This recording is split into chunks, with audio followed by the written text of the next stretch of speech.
Hi seniors, we're day 5 of Unit 3. We're looking at supply shifters today.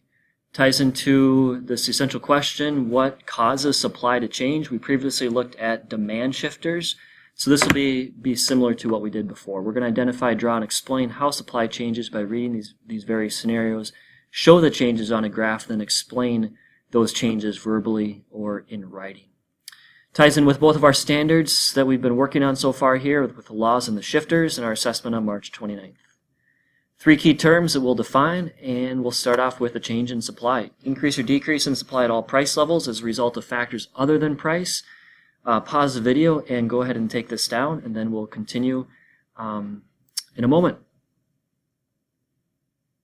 All right, let's continue here. We've got 4 different supply graphs. What does each one show? A and B are going to be your supply increase and decrease. So this is going to be the change in supply that you noted on the last slide. C and D are both review. We've done this before. On Monday we looked at a change in quantity supplied, and this is going to be a quantity supply increase and a quantity supply decrease. Make sure you know all 4 of these graphs along with the demand graph equivalents. So what affects supply? We filled out this or started this graphic organizer on Monday. And let's fill it out now. And we'll run through these. You can pause the video as needed. Number of producers, simply referring to number of companies that are producing something. If new companies come into the market, that will increase supply.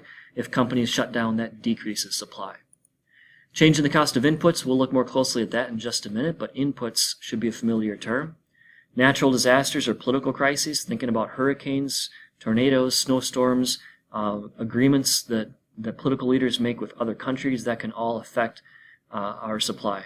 Changes in technology, think about Henry Ford and the assembly line and how he was able to produce automobiles much more quickly and increase the supply at the same time.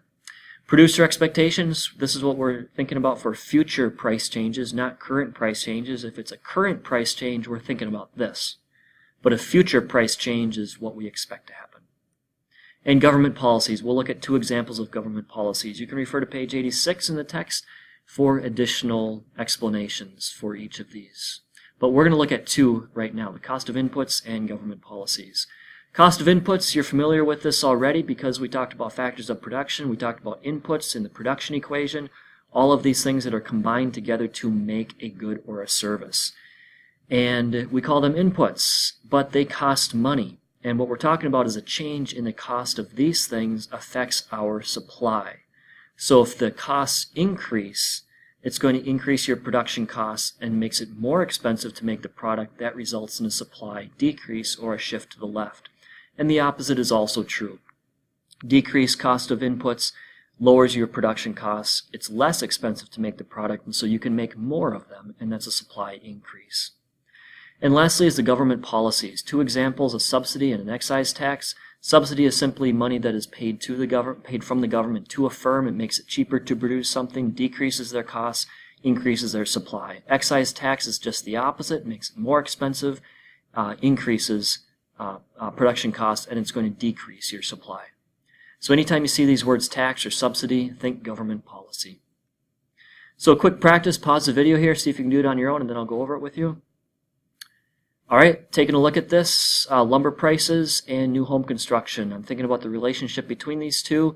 Lumber is used to make new homes, so I'm not talking about any change in quantity supplied, so I can get rid of those 2. But at the same time, I accidentally got rid of the 3rd one. It's not a supply increase because the price of your inputs increase. So it's more expensive to produce. That's going to create a supply decrease, which is graph B. All right. More practice exercises in the homework, supply practice and review worksheet number 2, pages 15 and 16. As always, good luck and reach out with any questions. I'll see you in class.